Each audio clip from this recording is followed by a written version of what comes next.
বড় পীর আব্দুল কাদের জিলানী মাহবুবে সুবহানী কুতুবে রব্বানী রাস্তা দিয়া চলতেছেন, একটা কুকুর সামনে দাঁড়ায় গেল। কুকুর ডাক দিয়া কয়, বড় পীর আমার কথার জবাব দিয়া তারপরে যাও, বলো তুমি ভালো নাকি আমি কুকুর ভালো? বড় পীর চিন্তায় পড়ে গেলেন, যদি বলি কুকুর তুই ভালো আমি খারাপ, আল্লাহর কোরআনের আয়াতের উল্টা হবে, কারণ বনি আদম হলো শ্রেষ্ঠ। যদি বলি তুই খারাপ আমি ভালো, তো অহংকারী আসিয়া যাবে। আর যদি বলি আমি খারাপ তুই ভালো, তো কোরআনের আয়াতের উল্টা হয়ে যাবে। এখন আমি খারাপও বলতে পারি না, ভালো বলতে পারি না। ভালো বললে আমি নিজে ভালো বললে অহংকারী হবে, আমি নিজে খারাপ বললে তুই কুকুর ভালো বললে কোরআনের আয়াতের উল্টা হবে। আল্লাহর ওলি বান্দা মোরাকাবায় ঢুকলেন, আল্লাহ জবাব দিয়া দিলেন। এই জবাব পাইয়া ডাক দিয়া কয়, কুকুর কবরে যাওয়ার আগে আমি তোকে বলতে পারবো না আমি ভালো নাকি আমি খারাপ, কারণ আমাকে সবাই বড় পীর বলে ডাক দেয়, কিন্তু মরণের পরে আমার সামনে কিছু যাবে না। আমার 3টা পাতলা কাপড় আমার আসল বিছানা হবে। ওই অন্ধকার কবর 3.5 হাত মাটির ঘর হবে। ওই কবরে যাওয়ার পরে সাথী নাই, বাতি নাই। আল্লাহ পাকের 2 জন ফেরেশতা প্রশ্ন করার জন্য আসবে। আসার পরে 1 নাম্বার প্রশ্ন, রবের পরিচয় দাও। 2 নাম্বার প্রশ্ন হবে তুমি ধর্মের পরিচয় দাও। 3 নাম্বার প্রশ্ন হবে তুমি রহমাতুল লিল আলামিনের পরিচয় দাও। যদি আল্লাহর শুকর জবাব দিতে পারি, তাহলে আমি তখন তোমাকে বলতে পারবো আমি আব্দুল কাদের জিলানী ভালো, তুই কুকুর বড় খারাপ। আর যদি ওই প্রশ্নের জবাব দিতে না পারি, তখন আমার কবর হয়ে যাবে জাহান্নামের আগুন। 1টা নয়, 2টা নয়, 70 থেকে 99টা সাপ কবর ভরে যাবে। 2 পার্শ্বের মাটির চাপ। তখন আমি জবাব দিয়া বলতে পারবো, কুকুর তুই ভালো, আমি মানুষেও ভালো হতে পারলাম না, কারণ আমার কবরের মধ্যে আগুন জ্বলে, আমার আযাব হচ্ছে, তোর কোনো আযাব নাই। আমি কবরে যাওয়ার আগে তোকে জবাব দিতে। জিলানী ডাক দিয়া কয়, ও দুনিয়ার মানুষ, মরণের আগে কবরে গিয়া নাজাত না পাওয়ার আগ পর্যন্ত নিজেকে ভালো মনে করার উপায় নাই। আমারে মাওলানা না বললে মনে কষ্ট পাই, আমারে আন্তর্জাতিক মুফাসসির না বললে কষ্ট পাই, আমাকে হাজী সাহেব না বললে কষ্ট পাই, আমাকে খতিব সাহেব না বললে বড় কষ্ট পাই। আমি প্রিন্সিপাল, আমি মুফতি সাহেব, আমি মুহাদ্দিস, এটা দাবি করে কত গর্ববোধ করি, কত অহংকার। কিন্তু কবরে গিয়া যদি নাজাত না পাই, আমার মাওলানাগিরি মুফতিগিরি টাইটেলে আমার কোনো কাজ আসবে না। আর আমার টাইটেল লাগবে না যদি কবরে গিয়া আমলের কারণে আল্লাহ মাফ করে দেয়। আমি মাওলানা হওয়ারও দরকার নাই, মুফাসসির মুহাদ্দিস হওয়ারও দরকার নাই। আমার মতো ভালো জমিনে দুনিয়ায় আর কেউ হতে পারবে না। এরে নবীর উম্মতের দল, দিল্লি শাহী জামে মসজিদের মধ্যে খতিব হলেন শাহ ওলিউল্লাহ মুহাদ্দিসে দেহলভী রহমাতুল্লাহ আলাই। জুমার নামাজের খুতবায় যখন দাঁড়ায়, রুমাল দিয়া চেহারাটা ঢাকিয়া দাঁড়ায়। একজন দাঁড়ায় বলে, হযরত আপনি চেহারা ঢাকিয়া খুতবা পড়েন, কারণটা কি? আল্লাহর ওলি বলে, বাবা আগামী জুমায় তুমি জবাব নিতে আসবা। আগামী জুমায় যখন আসলো, বলে আমার কাছে দাঁড়াও। আল্লাহর ওলি শাহ ওলিউল্লাহ মুহাদ্দিস তার রুমালটা ওই প্রশ্নকারীর মাথায় দিলেন। প্রশ্নকারী একটা চিৎকার দিয়া বেহুশ হয়ে জমিনে পড়ে গেল। হুশে আসার পরে বলে, বাবা রুমালটা মাথায় দেওয়ার কারণে তুমি চিৎকার দিলা কেন? ওই লোকটা বলে, আল্লাহর কসম, আপনার রুমাল আমার মাথায় দেওয়ার পর দিল্লির বিশাল শহরে তাকায়া দেখলাম লক্ষ লক্ষ মানুষের মধ্যে কোনো মানুষ নাই। মাঝে মাঝে 2-1টা মানুষ দেখা যায়, আর বেশিরভাগ দেখা যায় কুকুর আর বানরের সুরাতে।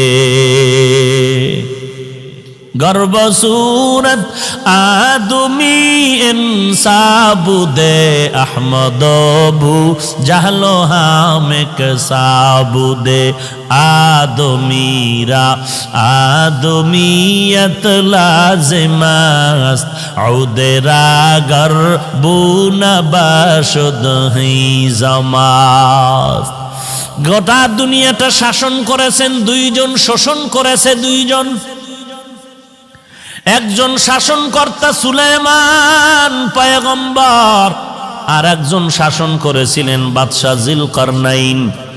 ইন্তেকালের আগে বাদশাহ যুলকারনাইন বললেন, মরার পরে জানাজা পড়াইয়া কাফনের ভেতর থেকে হাত দুইটা বের করে এলাকায় ঘুরায় ঘুরায় কবরে নিয়ে যাওয়া। যখন জানাজার পরে এমন করা হলো, দুনিয়াওয়ালারা কয়, দেখ দেখ, দুনিয়ার ক্ষমতা পাইয়াও লোভ এখনো সামলাইতে পারে না, মরার পর আরো চায় আরো চায়। ইমানওয়ালা কয়, না রে বেয়াকুফ, না না, বাদশাহ যুলকারনাইন গোটা মানুষের সবক দিয়া গেল। আমি দুনিয়ার পুরা ক্ষমতা পাইয়াও আজ খালি হাতে কবরে যাইতেছি। এরে নবীর উম্মতের দল, কিসের মাস্তানি আর কিসের বাহাদুরি করো? তোমার আপন ছেলে যার জন্য তোমার ঘাম নষ্ট করে কামাই রুজি করে বাড়ি গাড়ি করো, ওই ছেলেটা তোমার গুনার ভাগ নিবে না, ওই মেয়েটা তোমার গুনার ভাগ নিবে না, তোমার মা তোমার আপন গুনার ভাগ নিবে না। দুনিয়াতে যদি মামলায় পড়ে যাও, বিপদে পড়লে দেখছনি মা বাবায় বলে এই সন্তান আমি চাই না। একটু বিপদে পড়লে মা সন্তানেরে ভুলিয়া যায়, আবার সন্তান মা বাবারে ভুলিয়া যায় স্বার্থের ভরি টানে বলিয়া। অতএব তুমি কার পিছনে দৌড়াও, সব বাদ দিয়া তুমি আমার মাওলার সাথে যোগাযোগ লাগায়া দাও। আল্লাহকে ডাক দিয়া বলো, হে মালিক, দুনিয়াতে এই 70 বছর 60 বছর 40 বছর হায়াতে আমার প্রত্যেকটা সেকেন্ড আমি আমার দুনিয়ার লাইনে ব্যয় করলাম, বন্ধুর লাইনে ব্যয় করলাম, আমার খেলার মাঠের বন্ধুর পিছনে আড্ডা দিয়া সময় নষ্ট করলাম, লেখাপড়ার মাঠে আমার ছাত্র ভাই বোনের পেছনে সময় দিলাম, কর্মজীবনে আবার আমি টাকার পেছনে সময় দিলাম। আজান কানে আসছে মসজিদে যাই নাই, আলেম ওলামার মাইকির বয়ান আসছে বয়ানে যাই নাই, আল্লাহওয়ালারা ডাকছে আসো, মুয়াজ্জিন ডাকছে আসো, যাই নাই। ও আল্লাহ, সব জিন্দেগি বরবাদ করে ফেললাম। চোখ দুইটা বন্ধ করে তাকায় দেখি আমার আমল নামায় ভালো একটা নেক আমল নাই। ওরে বান্দা, আল্লাহ যদি জিজ্ঞাসা করে এমন একটা ওসিলা পেশ করো। আইয়ুব নবী এত বিছানায় অসুস্থ, সবাই পোকা পড়ার কারণে দুর্গন্ধে এলাকা ছাড়িয়া সবাই চলে যায়। আইয়ুব নবী এখন কাঁদতেছে, আল্লাহ সবাই আমারে ছাড়িয়া যায়, তুমি আমারে ছাড়িয়া দিও না রে আল্লাহ। এই কান্নার মধ্যে তাকায় দেখে অনেক বিবি তার ছিল, কয়েকজন বিবি আইসা বলে আমাদের তালাক দেন, আমরাও চলে যাব। আইয়ুব নবী কান্না করে বলে, বিবিরা যাও যাও, আমার জন্য আমার আল্লাহ হলেন যথেষ্ট। এইবার আইয়ুব নবী ভাঙ্গা দিল নিয়ে কান্না করে বলে, ও মালিক, আমার আদরের আপন বিবিরা পর্যন্ত আমাকে ছাড়িয়া সবাই চলিয়া যাইতেছে, তুমি আমাকে ফালাইয়া দিও না, মেহেরবানি করে তুমি আমাকে কবুল করিয়া নিও। হঠাৎ আইয়ুব নবী তাকায় দেখে পায়ের কিনারায় একমাত্র বিবি রহমা বয়া বয়া কান্না করে। আইয়ুব নবী ইশারা করে বলে, বিবি সবাই গেল, তুমি কেন যাও না? ইউসুফ নবীর কন্যা রহিমা, কিন্তু আসল নাম রহমা, তুমি যাও। বলে, না না, আমাকে যেতে বলবেন না পয়গম্বর। কারণটা কি? বলে, আমি আপনার খেদমতে আমার জীবনটা কাটায় দিতে চাই। কারণ কি? বলে, হাসরের ময়দান তো বড় কঠিন, একটা নেকের টানে মা বাবায় জাহান্নামে যাবে, ছেলে মেয়েরা জান্নাতে যাবে। একটা নেকের ব্যবধানে অনেক সময় ছাত্র জান্নাতে যাবে, ওস্তাদরা জাহান্নামে যাবে। একটা নেকের টানে বক্তা জাহান্নামে যাবে, শ্রোতারা জান্নাতে যাবে। একটা নেকের ব্যবধানে ইমাম সাহেব জাহান্নামে যাবে, মুক্তাদিরা জান্নাতে যাবে। একটা নেকের ব্যবধানে দেখা যাবে পীর সাহেব জাহান্নামে যায়, মুরিদেরা আমল করিয়া জান্নাতে যায়। এরে নবীর উম্মতের দল, রহমা নামের বিবি কান্না করে বলেন, ওই হাসরের ময়দান এমন একটা ভয়ঙ্কর ঘর, একটা জায়গা, সূর্য মাথার উপরে নেমে আসবে, সূর্যের তাপে জমিনটা তামা হয়ে যাবে। ওদিকে জাহান্নামের আওয়াজ, ওদিকে আমার আল্লাহ তাআলার কুদরতের আওয়াজ। ওয়ামতাজুল ইয়াউমা আইয়ুহাল মুজরিমুন, এরে গুনাহগারের দল, নেককারদের থেকে তোরা আলাদা হয়ে যা। জাহান্নাম চিৎকার দিয়ে বলবে, রে মালিক, গুনাহগারগুলো সব আমার পেটের মধ্যে দিয়া দাও রে আল্লাহ। সূর্যের তাপে মানুষের গুনাহগারের মাথার মগজগুলো টাস টাস করে ফেটে যাবে, পায়খানার রাস্তা দিয়া পেটের নারী বুড়িগুলো পড়িয়া যাইবে। এমন কান্নার আওয়াজ, জাহান্নামের আওয়াজে হাসরের ময়দানটা থরথর করে কাঁপা শুরু হয়ে যাবে। ওরে নবীরা পর্যন্ত কান্নার আওয়াজ, শুধুমাত্র তোমার আমার নবী সিজদায় পড়ে কাঁদবেন, আল্লাহ জাহান্নামে রে ফিরাও, আমার একটা উম্মত যেন জাহান্নামে না যায়, আমার একটা উম্মত জাহান্নামে গেলে আমি নবী জান্নাতে যাব না। আল্লাহ বলবেন, নবী আপনি কাঁদবেন না, আপনি চিনিয়া চিনিয়া বাছাই করে করে আপনার উম্মতের জান্নাতে নেওয়ার চেষ্টা করেন। এরে নবীর উম্মতের দল, আমার নবী উম্মতের কেমনে চিনবেন? আম্মা জান আয়েশা রাদিয়াল্লাহু আনহা বলেন, কোটি কোটি মানুষের মধ্যে উম্মতের চিনবেন কি করে? আল্লাহর নবী বলেন, হে আয়েশা, বড় গাভীর পাল, গরুর পাল, বকরির পাল, ওই বকরির পালের মধ্যে যদি কোনো বকরির কপালে চাঁদের সাদা চিহ্ন থাকে, এটা চিনা কেমন কঠিন? বলে অনেক সহজ। বলে হাসরের কোটি কোটি মানুষের মধ্যে আমার যারা আসল উম্মত, ওযু বানাইয়া 5 বেলার নামাজ পড়বে, আমি নবী তাকায় দেখব ওযুর অঙ্গগুলো তাদের নূরের আলোতে ঝলমল ঝলমল করতে থাকবে। আমি নবী বাছাই করে করে জান্নাতের ময়দানে নিয়ে যাব। রহিমা কান্না করে বলে, পয়গম্বর, হাসরের দিন যদি আল্লাহ আমি রহিমাকে ডাকিয়া বলে, এমন কোন আমল নিয়ে আসছো নাকি যাতে করে তোমাকে মাফ করে দিব? ওই দিন যদি আমার কোনো আমল না পাই, আমি আল্লাহর কাছে দাঁড়ায় বলবো, হে মালিক, আমি একজন তোমার আদরের নবীর স্ত্রী, তুমি আমাকে উসিলায় মাফ করে দাও। আমার আল্লাহ নবীর মোহাব্বতে আমি রহিমাকেও মাফ করে দিতে পারেন। এরে পর্দার আড়ালের মা, আমি হাফিজুর রহমানের মা, মা তুমিও মা। মনটা কি চায় না একজন আলেমের মা হয়ে কবরে যাও, একজন হাফেজে কোরআনের মা হয়ে কবরে যাও। তুমি মরার পরে তোমার সন্তান জানাজা পড়াবে, তুমি মরার পরে তোমার সন্তান কবরে গিয়া কোরআন পড়ে দোয়া করবে। যদি এমনটাই চাও, স্বামীর খেদমত করো, সন্তানের কোরআনওয়ালা বানাও, আল্লাহর মোহাব্বত নিয়ে পর্দা করে চলো, আর আল্লাহর কাছে চোখের পানি ছেড়ে কান্না করো, আল্লাহ এমন সন্তানের মা বাবা বানায় দাও যেই সন্তান আমি মরার পরে জানাজার ইমাম হতে পারে। এরে যুবক, আল্লাহর কাছে তওবা কর।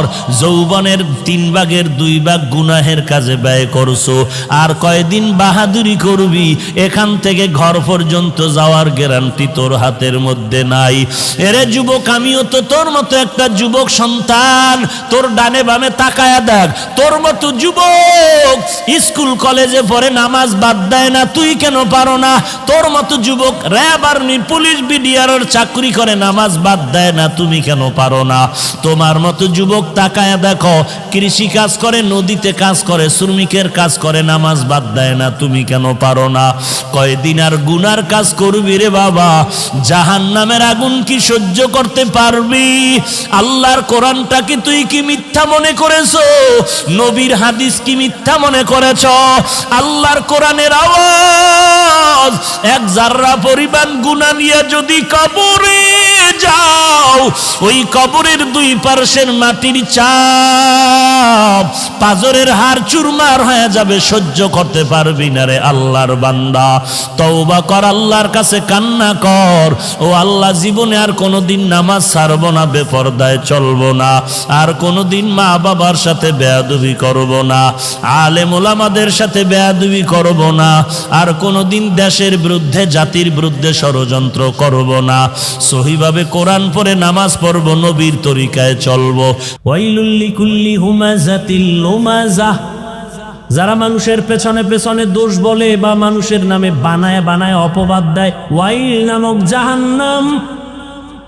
ওয়াইলু ইয়াউমাইযিল লিল মুকাদ্দিবিন, যারা মিথ্যা কথা বলে তাদের জন্য ওয়াইল নামক জাহান্নাম।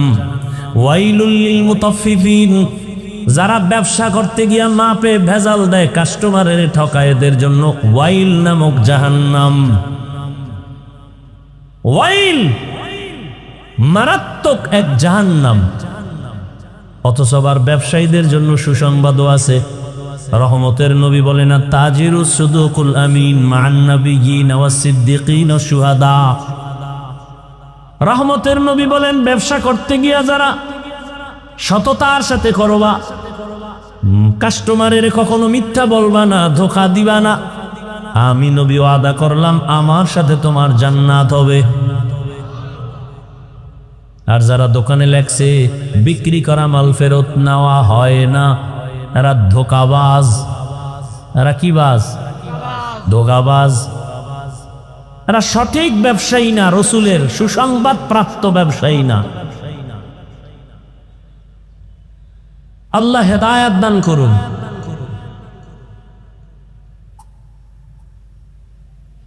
তো তাফাক্কুহ ফিদ্দিন, মিথ্যা কথা বলা হারাম, এটা সবাই জানি না, এরপরও বলি কেন? আমি হুজুরেও বলি, আপনিও বলেন। টাকা পাইবে একজনে আমার কাছে, আমি ঘরের মধ্যে মোবাইল কানের মধ্যে লাগায় হঠাৎ করে ধরি না পাওনাদারের যে টাকা পাবে ওর ফোন ধরি না, ফট করে একটা অচেনা নাম্বার দিয়ে দিছে, রিসিভ করে ফেলছে। আরে কই আপনি? ঘরে বই এখানে আমি জমিনেই নেই। একদিন পেশায় ধইরা ফেললাম, কিরে তুই ঘরের মধ্যে ছিলি, মিথ্যা কথা বললি কেন? জমি নেই নাই।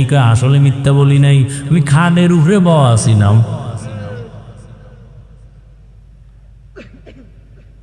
মিথ্যা বলি কেন? জানি মিথ্যা বলা মহাপাপ। ইয়াকুম ওয়াল কিযব ফাইন্নাল কিযবা ইয়াহদি ইলাল ফুজুর ওয়া ইন্নাল ফুজুরা ইয়াহদি ইলান নার। মিথ্যা মানুষকে চূড়ান্ত জাহান্নামের দিকে নিয়ে যাবে। জানি, তার বড় বলি কেন? কয় এলেম আছে কিন্তু তাফাক্কুহ ফিদ্দিন নাই, বুঝ আসে নাই যে মিথ্যা বললে আমার এখনো বিপদ হবে, পরেও বিপদ হবে। আল্লাহ আমার কথা শুনতেছেন, আমি যে বানায় বলতেছি, এই বুঝটা যখন এসে যাবে তখন বান্দা জেনারেল লাইনে থাকিয়াও মিথ্যা বলবে না। যখন বুঝ এসে যাবে, দাড়ি কাটলে আল্লাহ বেজার হবে, তখন বুঝটা আসা মাত্র সে জেনারেল লাইনে থাকলে আর দাড়ি কাটবে না। পর্দা করা ফরজ, এরপরও করি না কেন? বুঝ আসে নাই যে আমার বিপদ আসবে দুনিয়াতেই মরার পর। বুঝটা যখন এসে যাবে তখন বান্দা জেনারেল লাইনে থাইকাও পর্দা রক্ষা করে চলবে। আর এই বুঝটা যখন আসবে না, তখন আমি হুজুর হইয়াও মহিলারে নিয়া আড্ডা দিব, গল্প করব। আল্লাহ দিনের সহি সমাজ আমাদের দান করেন।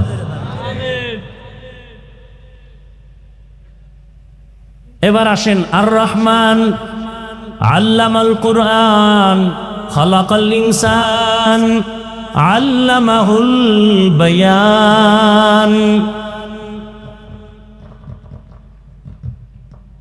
রহমান হলেন তিনি, কোরআন শিক্ষা দিলেন যিনি। রহমান হলেন তিনি, মানুষ সৃষ্টি করলেন যিনি।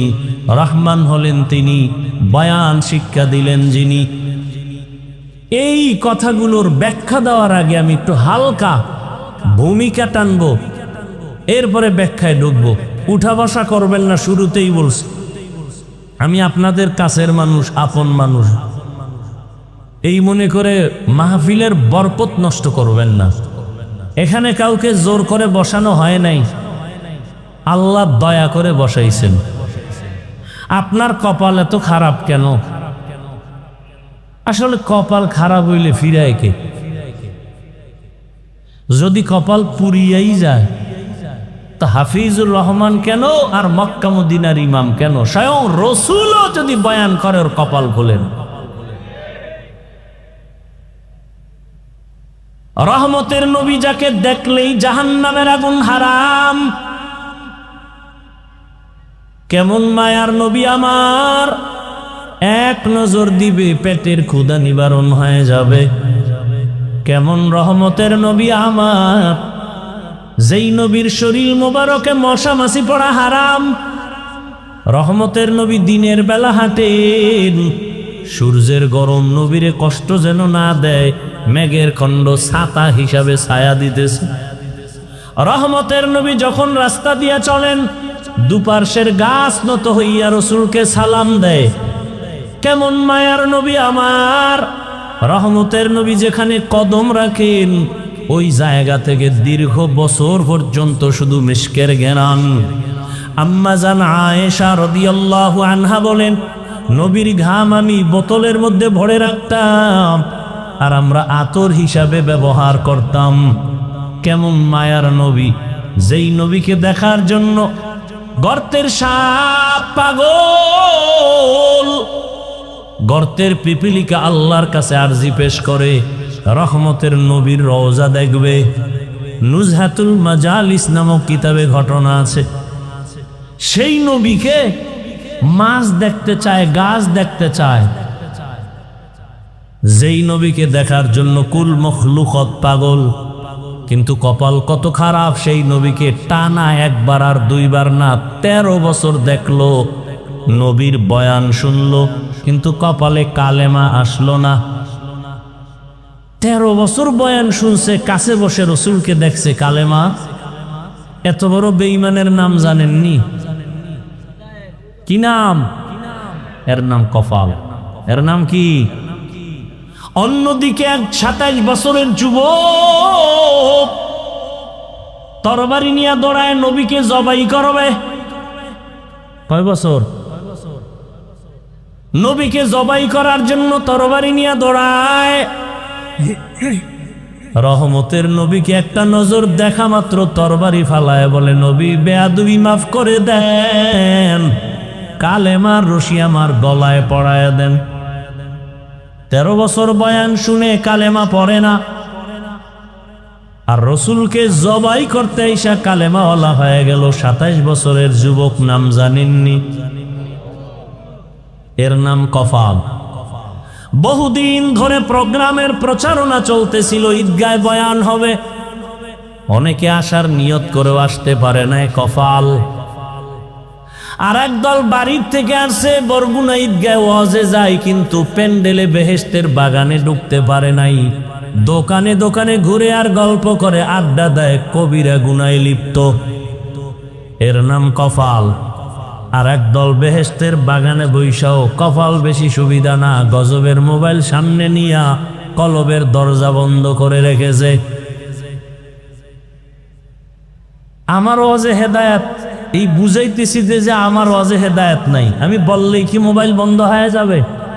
বলবে এত হুজুর ওয়াজ করে, কারো লাগে না, আপনার লাগে কেন? হ্যাঁ, এই যে আমি মানুষ হইতে পারি নাই। আপনারা সবাই একটা ফেসবুকে ছবি দিতে পারলে কলিজা ঠান্ডা। সারা দুনিয়ার মানুষ দেখছে, তাকায় তাকায় তৃপ্তি নেয়। ফলোয়ার দেখছো কত? আমার 5 লাখ ফলোয়ার, আমার 5000 ফলোয়ার। একটা লাইক দিছে, দেখছেন নি? আমি লাইক দিলাম। কমেন্ট করে, হ্যাঁ হুজুর খুব ভালো লাগছে। আপনারও মন, আমারও মন। আপনি একটা ছবি দিতে পারলে দিল খুশি। আর আমার কাছে এটা বিষের মতো লাগে। এই যে স্টেজে ঢুকতেছি, কত মানুষ হাত বাড়ায় দিছে সালাম দেওয়ার জন্য। এক ঝামেলা যে সবার সাথে দিলে ঝামেলা, তারপরও দিতে পারি 2-4 জন। দেই না কেন? দেখি তো মোবাইল ওপেন করা, ওরা সালাম দেয় না, ছবি তুলতে চায়। তাহলে এই সালামে কোনো সওয়াব নেই। এই জন্য আমি নিচে তাকাইয়া ডাইরেক্ট উঠা যাই কারো সালামের, হ্যাঁ দূরের থেকে আমি মুখ লড়ায় জবাব দিই ওয়ালাইকুম আসসালাম, ওয়ালাইকুম আসসালাম। তো বাইরে যাই কইব ওরে অহংকারী, হ্যাঁ আব্বার আইলাম এত বড় হয়ে গেছে, হে দিন গো হে। কিন্তু তুমি কি জন্য সালাম দিছো আমি তো টের পাইছি। তুমি একটা ছবি তোলার জন্য সালাম দিছো, এটা ফ্যাশন হবে, বরকত হবে না। এই সালাম আমি জানতে পারলে নিব না, ছবি তোলার সালাম আমি নিব না। আরে বলবে কে? দেখ সবাই এদের পাগল, আমগো জাতি বাইরেও পাগল। একজনে ছবি তুলতে একা, হুজুর ডোন্ট মাইন্ড, একটা ছবি যদি আল্লাহ উসিলে কিয়ামতে মাফ করে।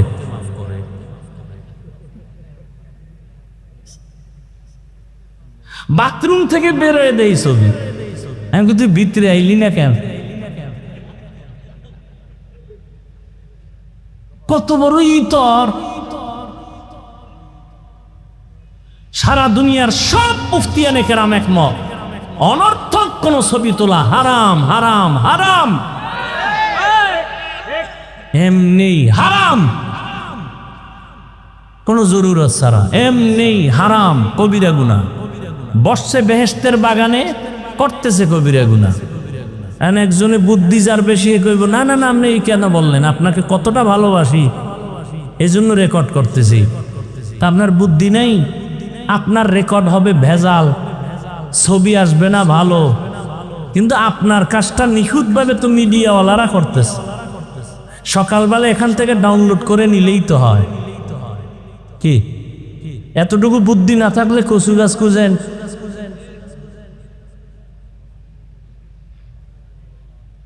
কেন মোবাইলটা দেখান লাগবে? আল্লাহ না করুন এই মোবাইল ধরে রয়েছেন, তো যারা নেওয়ার এরা টার্গেট করতেছে, কার্ডটা নিলে আমার 2 দিনের বাজার হইব। মোনাজাতের পরে তো মোবাইল নিয়ে দৌড়, আপনি এনে খুঁজবেন মোবাইল কই? তো পাখা মাঠ, আপনার কি ভিতরে গেছে নাকি? যে নিচে তো লয়ে দৌড়। আপনার কপাল ভালো যে আপনারটা পছন্দ করছে, সবার মোবাইল তো পছন্দ হয় না, আপনারটা পছন্দ হয়ে গেছে, নিয়ে গেছে। এইবার যে পুরা টাইম রেকর্ড করলেন আর মোবাইল চুরি হয়ে গেল, আমও গেল সালাও, এই আকামটা করার লেগে পাগল হয়ে গেছে। আল্লাহ সব ভাইকে সহি বুঝ দান করে। আল্লাহ তো রহমতের নবীকে 13টা বছর দেখলো কালেমা পড়লো না, আর তরবারি নিয়ে আসছে জবাই করতে, কালেমাওয়ালা হয়ে গেছে। এত পাওয়ার আল্লাহ ওমরকে দিলেন। নবী বলেন লাউ কানা বাদি নাবিয়্যুন লাকানা ওমর, আল্লাহ আমার পরে নতুন আরেকজন নবী যদি কাউকে বানাইতেন ওমর হইতো নবী। এবার জানা থাকলে বলেন ওমর কি নবী? যদি নবী হইতো তো ওমর হইতো।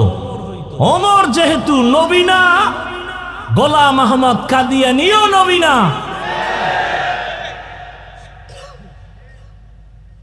আল্লাহ হেদায়াত দান করুক। কাগো কাদিয়ানীও আমার দরকারই নেই, আমনের হেদায়েতের চিন্তা করেন।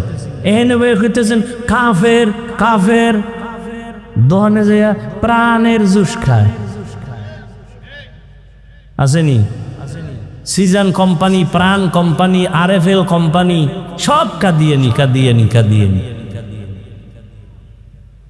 ঘামের টাকা দিতেছেন ওদেরকে। আল্লাহ হেদায়াত দান করুন। দুনিয়াতে আল্লাহ মানুষ পাঠাবার আগেই মানুষকে সৃষ্টির শ্রেষ্ঠ মর্যাদা দিবেন আল্লাহ সিদ্ধান্ত নিয়ে নিলেন। পাঠাবার পরে না আগে আল্লাহ সিদ্ধান্ত নিলেন, স্থায়ী না অস্থায়ী। স্থায়ী সিদ্ধান্ত নিলেন মানুষ হবে সৃষ্টির শ্রেষ্ঠ। নূরের সৃষ্টি শ্রেষ্ঠ না, আগুনের সৃষ্টি শ্রেষ্ঠ না, মাটির সৃষ্টি মানুষ। কথা বলেন না কেন? সিদ্ধান্ত কার? মানুষ পাঠাবার পরে না আগে? অস্থায়ী না স্থায়ী? জানা থাকলে বলেন আল্লাহর এই স্থায়ী সিদ্ধান্ত মানে নাই কে? ওয়ালাকাদ কাররামনা বানি আদম ওয়া হামালনাহুম ফিল বাররি ওয়াল বাহরি ওয়া রাযাকনাহুম মিনাত তাইয়্যিবাত ওয়া ফাদ্দালনাহুম আলা কাসীরিম মিম্মান খালাকনা তাফদীলা। বনি আদম বড় দামি এক প্রাণী আল্লাহ বানাইলেন। আল্লাহ বলেন এদের এত দাম, জমিনে চলার জন্য পথ দিলাম, পানির মধ্যে চলার মতো ব্যবস্থা আমি করলাম। পানির মধ্যে চলে মানুষ। দুনিয়ার প্রাণী যেটা পানির মধ্যে চলতে পারে এটা উপরে চলতে পারে না, মরে যায়। কিছু প্রাণী আছে স্থলে চলে, মাটির উপরে চলে, পানির মধ্যে পড়ে গেলে মরে যায়। মানুষ এমন এক সম্মানিত প্রাণী, ওরা চাইলে মাটির উপরে চলবে, মরবে না। পানির ভেতরে চলবে, মরবে না। পানির উপরে চলবে, মরবে না। হাওয়ার উপরে চলবে, মরবে না। এই সম্মানকে দিলেন। দেখ যা কুরআনো মে আয়ে মুহতারাম মুস্তফা কি উম্মতে খায়রুল উমাম। বনি আদম বড় দামি, এদের জন্য আল্লাহ বলেন আমি উত্তম খানার আয়োজন করেছি। আমি পিপিলিকার খানাও দেই, আমি উড়ন্ত পাখির খানাও দেই। হাজারো কোটি মাছ নদীর মধ্যে খানা কে দেন? জঙ্গলের ভেতরে হাজারো প্রাণীকে খাওয়ায়। সমুদ্রের ভেতরে বড় বড় বড় সমুদ্রে এক একটা মাছ আছে, নীল তিমি তার নাম। নীল তিমির খানার তালিকায় লেখা প্রতিদিন 1000 কেজি চিংড়ি মাছ একটা নীল তিমির জন্য কে খাওয়ায়? জমিনের মধ্যে একটা পাহাড় আছে কহে কাফ, ওই পাহাড়ের মধ্যে একটা প্রাণী বসবাস করে সিমর্গ। ওই প্রাণীটার প্রতিদিনের খাদ্য তালিকা 40টা মোটা তাজা হাদি। সুবহানাল্লাহ বলবেন না? কে খাওয়ায়? ওয়াদারুযুকু মান তাশাউ বিগাইরি হিসাব।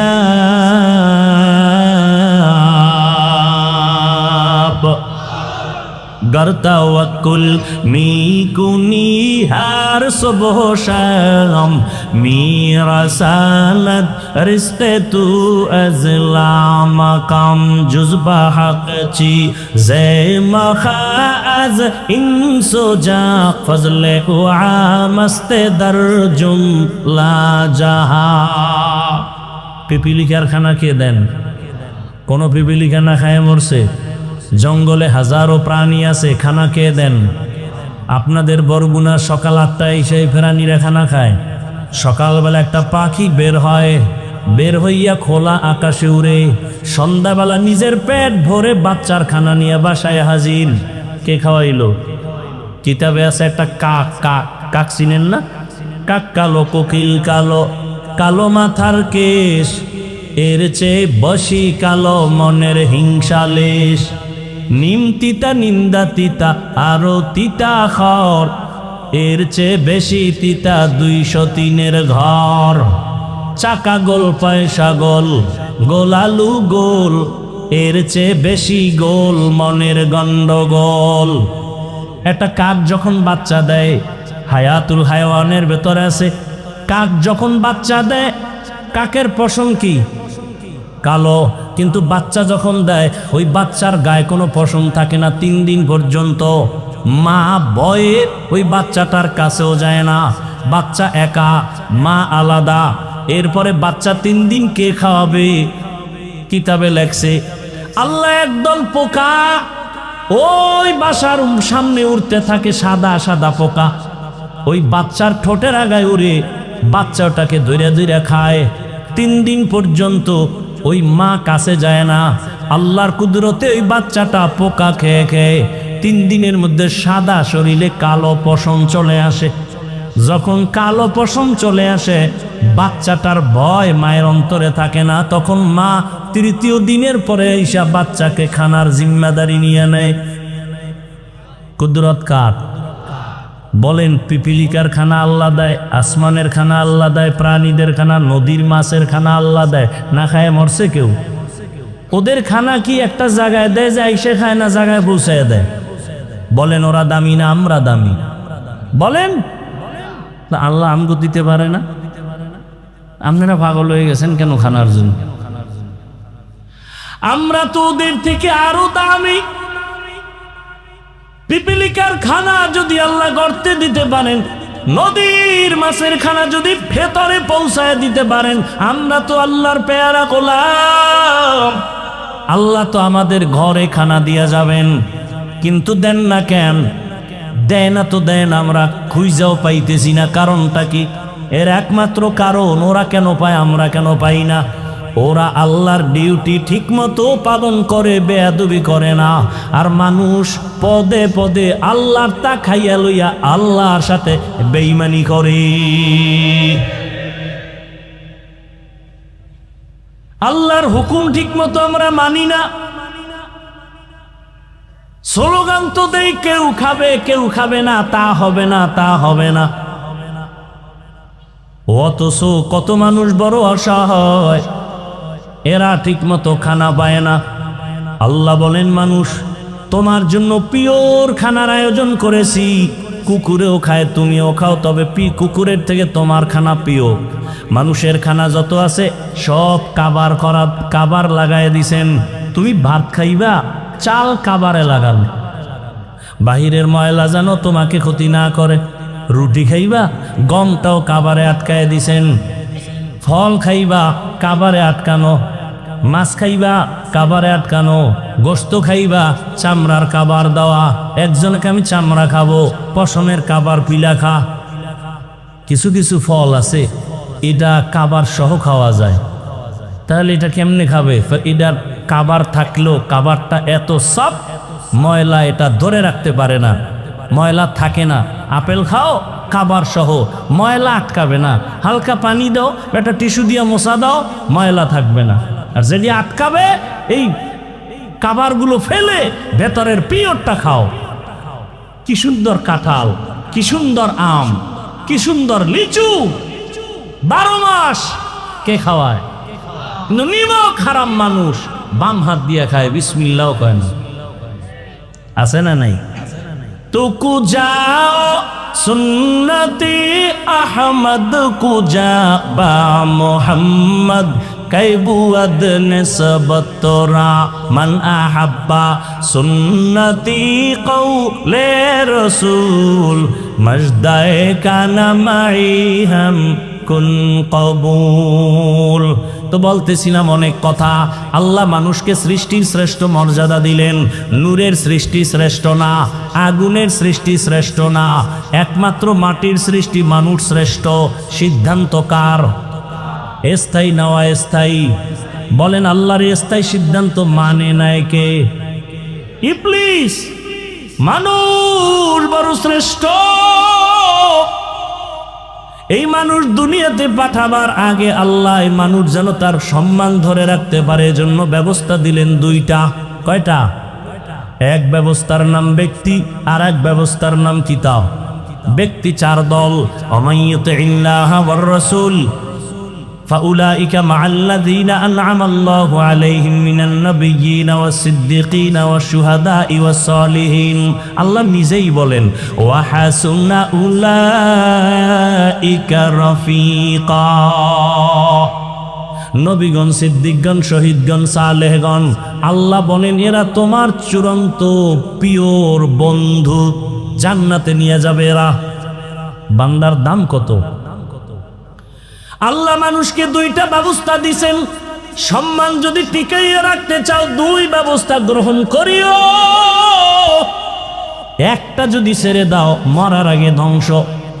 বর্তমান দুনিয়া তো আছে, একদল বলে আমরা ব্যক্তি মানি, কিতাব বুঝিও না, মানিও না, ওরা সব ধ্বংস, গোমরা। আর এক দল আছে, ওরা বলে আমরা কিতাব মানি, ব্যক্তি মানি না, ওলিয়া উলিয়া মানি না, মাযহাব মানি না। আল্লাহর কসম 1 বার, আল্লাহর কসম 2 বার, আল্লাহর কসম 3 বার। এ জমিনে যারা বলে ওলি আউলিয়া মানি না, ওরা কোরআন মানে না, বুখারী শরীফ মানে না, ওরা ভণ্ড, ওরা বাতিল।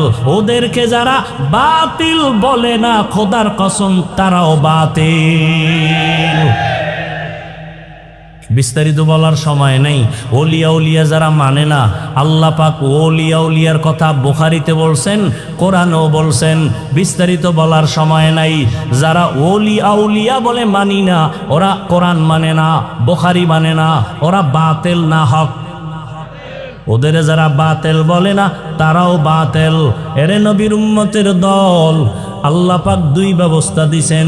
যারা বলে আমরা কিতাব মানি ব্যক্তি মানি না, এরাও বাতিল, এরাও গোমরাহ। আর যারা বলে আমরা কিতাবও মানি ব্যক্তিও মানি, তারাই হলো হক। এবার আসেন, যত কিতাব আল্লাহ দিয়েছেন সমস্ত কিতাবের মধ্যে শ্রেষ্ঠ কিতাব হলো কোরআনুল কারীম। আর যত ব্যক্তি জমিনে আল্লাহ দিয়েছেন মানুষকে হেদায়েতের পথ দেখানোর জন্য, যত মানুষ আল্লাহ বানাইছেন ব্যক্তি, সমস্ত ব্যক্তিদের মধ্যে শ্রেষ্ঠ ব্যক্তি হলেন রাহমাতুল লিল আলামিন। ভালো করে খেয়াল করিয়েন। আর কষ্ট হলে বলেন আমি ছেড়ে দেই। উঠা বসা করেন কেন? এতক্ষণ কি বুঝাইলাম? বাসায় যেয়ে ঘুমাবেন? ঘুমাবেন? বাঙালি ঘুমায় রাতে। যাও কিছু ঘুমাবে, গরমের কারণে পারবে না। আর যাও একটু ঘুমাবে, বরকতি এক চাকরি তো আছে, মোবাইলের হক আদায় করিয়া এরপরে ঘুমাইতে ঘুমাইতে ফজরের আগে এই মোবাইলের হক আদায় করতে করতে আর ঘুম নাই। হায় রে গজবের মোবাইল! ঘরে ঘরে রুমে রুমে জেনা জেনা চলে সারা রাত। চোখের জেনা, কানের জেনা, জবানের জেনা, অন্তরের জেনা। ছেলে এক রুমে ঘুমায় মোবাইল নিয়ে জেনা করে, মেয়ে আর এক রুমে ঘুমায় মোবাইল নিয়ে দর্শন, চোখের দর্শনের জেনা, অন্তরের জেনা। মা এক রুমে মোবাইল জেনা, বাবা আর এক রুমে মোবাইল জেনা। এই পরিমাণ জেনা চলে ঘরে ঘরে, রুমে রুমে। উচিত ছিল ঘুমের মধ্যে আল্লাহর গজব এসে চেহারাটা শুকরের মতো বানাইয়া দেওয়া। দেন না কেন? রাহমাতুল লিল আলামিনের উম্মত হওয়ার কারণে। ইমামুল ইনাল আখিরিন বাহরে সাদকা রাহমাতাল লিল আলামিন। কেমন মায়ার নবী চিল্লির যুবক, যেই রসুলকে দেখার জন্য আল্লাহর এক আশেক পাগল। ওই নবীরে দেখলা না রে বাবা? যদি নবীর মোহাব্বত অন্তরে জমা করতা, জীবনে তুমি গলায় ছুরি লাগাইতা, দাড়ির মধ্যে অস্ত্র লাগাইতে পারতা না। রহমতের নবী আমার সমস্ত ব্যক্তিদের মধ্যে শ্রেষ্ঠ, রাহমাতুল লিল আলামিন। আর সমস্ত কিতাবের মধ্যে শ্রেষ্ঠ কিতাব হলো কোরআনুল কারীম। এই দুইটার মধ্যে ব্যবধান কি? বলে কিতাবের থেকে ব্যক্তির পাওয়ার বেশি। ব্যক্তি আসছে জমিনে আগে, কিতাব আসছে পরে। ব্যক্তি আসছে অনেক বেশি, কিতাব আসছে অনেক কম। ব্যক্তি আসার পরেই আল্লাহ কিতাব দেন নাই, ব্যক্তিটাকে আল্লাহকে যোগ্য বানাইয়া তারপরে কিতাব দিছেন। জ্বলন্ত প্রমাণ রাহমাতুল লিল। রহমতের নবীকে আল্লাহ পাক মক্কা নগরীতে পাঠাইলেন, আবার সেই শ্রেষ্ঠ কিতাব কোরআন ও মক্কা নগরীতে পাঠালেন। কিন্তু রহমতের নবীর কাছে আল্লাহ পাক সাথে সাথে কোরআন পাঠান নাই। রহমতের নবীর দীর্ঘ 40 বছর পার হয়ে যাওয়ার পরে আল্লাহ নবীর কাছে কোরআন অবতীর্ণ সূচনা করলেন। কয় বছর পর? 40 বছরের রসুল। রসুল তো রসুলই, অতুলনীয় এক ব্যক্তি। কেমন অতুলনীয়? কোনো উদাহরণ নাই। রসুল কেমন? তুমি যেদিকে ইশারা দিবা রসুল সেই ক্ষেত্রে অনেক বড়। রসুল বড়। কয় কেমন? সমস্ত দার্শনিকরা বলে পৃথিবীর শ্রেষ্ঠ দার্শনিক মুহাম্মদ। সমস্ত বৈজ্ঞানিকরা বলে পৃথিবীর শ্রেষ্ঠ বিজ্ঞানী মুহাম্মদ। পৃথিবীর সব ইতিহাসবিদরা বলতে বাধ্য হয়েছে পৃথিবীর শ্রেষ্ঠ ইতিহাসবিদ মুহাম্মদ সাল্লাল্লাহু আলাইহি ওয়াসাল্লাম, নবীর দেহ গঠনটা কেমন? পৃথিবীর সৃষ্টির সব মানুষের থেকে নবীর দেহ গঠন আলাদা। নবীর চেহারাটা কেমন? পৃথিবীর সবার থেকে নবীরটা আলাদা। নবীর শারীরিক শক্তি কেমন? সব দুনিয়ার মানুষ একদিক, রহমতের নবী ভিন্ন দিক। নবীজির যৌবনের শক্তি কেমন? সারা দুনিয়ার মানুষ একদিকে, রহমতের নবীর শক্তি ভিন্ন দিক। এরে আমার আল্লাহ তাকে এত সুন্দর করে বাছাই করে বানাইছেন। এক বাছাইয়ের নাম মুস্তাফা, আর এক বাছাইয়ের নাম হলো মুজতবা। আমার নবী মুস্তাফাও মুজতবাও। রহমতের নবীকে কেমন বাছাই করছেন? সব নবী রাসূল আমার আল্লাহ পাকের বন্ধু। মুসা নবী আল্লাহর বন্ধু, ঈসা নবী আল্লাহর বন্ধু, ইব্রাহিম আল্লাহর বন্ধু, ইউসুফ নবী আল্লাহর বন্ধু, মুহাম্মদও। ব্যবধান কি? সব নবী রাসূল আমার আল্লাহ তাআলার আশিক, আর আমার আল্লাহ নিজে হলেন মুহাম্মদের আশিক। ব্যবধান আছে না নাই? এমনি ভাবে সমস্ত সাহাবায়ে কেরাম আমার রাসূলের আশিক। আবু বকর রাসূলের আশিক, ওসমান রাসূলের আশিক, আলী রাসূলের আশিক, আবু হুরায়রা রাসূলের আশিক। কিন্তু রাসূল হলেন একমাত্র ওমরের আশিক। এই জন্য ওমরের মূল্য বেশি। কেমন মূল্য? ওমরের নাম শুনলে শয়তান পালায় যায়। ওমরের এত দাম, এত দাম। যুবক মদের বোতল নিয়ে রাস্তা দিয়ে হাঁটে, ওমর আসতেছে, কথার আগে তরবারি রেডি, যুবক কাঁপতেছে, বোতল ফালাইয়া দিতে পারে না। ওমর দেখছে, এখন কি করি? অন্তর দিয়া মালিকরে ডাকছে, ও আল্লাহ, ওমরের থেকে বাঁচাও, মইরা জামু, জীবনে আর মত মুখে নিব না। ওমর আইসা খাই, যুবক বোতলটা দে। যুবক কাঁপতেছে, কাঁপো কেন? হাতে দাও। মদের বোতল হাতে নিয়া ওমর তাকায় দেখতেছে, যুবকের যেই বোতলে মদ, ওই মদের বোতল ওমর হাত লাগায় তাকায় দেখে এক ফোঁটা মদও নাই, পুরা বোতলটা সাদা দুধে ভরা। हर के दारत खौफ हकदार दिल मदम जन्नतुल मक़वा दे हद उ राम काम जुज़बा हक़ची ज़े मखाज इंसुजा फजले उआ मस्त दर जुमला जहा। রহমতের নবী মক্কা নগরীতে আসেন। 40 বছর পরে নবীকে কোরআন দিলেন কেন? নবীর জ্ঞান কি অন্যদের মতো নাকি? নবীর জ্ঞান তো কঠিন জ্ঞান। নবী কি বলে? আল্লাহ আমারে কি দিছে জানেননি? উতিতু ইলমাল আউয়ালিন ওয়াল আখিরিন। আদম নবী থেকে ঈসা নবী পর্যন্ত যত ইলম আল্লাহ দিছেন সবগুলো আমি মুহাম্মদকে দিছেন। তাহলে নবীর এত জ্ঞান, এত বুদ্ধি, সেই রাসূলকে 40 বছর পরে কোরআন দিলেন কেন? খুব খেয়াল করতেছেন? খুব খেয়াল করে। কয় বছর পর দিলেন? কেন নবীর আরো আগে দিলে নবী বুঝতেন না? কথা বলেন। তাও কি আবার 40 বছর পর দিতে যেও কি এক রাত্রে দিয়ে ফেলাইছেন?